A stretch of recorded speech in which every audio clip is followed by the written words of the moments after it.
Hey everyone, Kafie here with Kafie 1901 Cigars.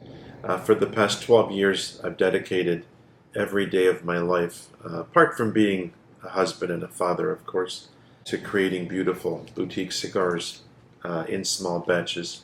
These cigars are made of all the tobacco that comes from our premium line.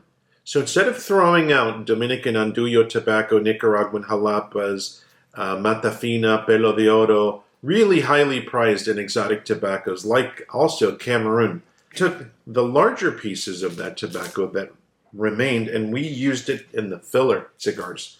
So these are naked bundles that are comprised of 4, 5, and 6 year aged, highly sought after tobaccos, full of flavor. You'll get a great retrohale. They burn wonderfully and they perform like a $10 cigar. Come in 4 sizes: Robusto, Toro, Churchill, and Gran Toro, which you could. Cigar and Spirits magazine nominated this cigar a 91 recently. So, guys, bring some in, try them out.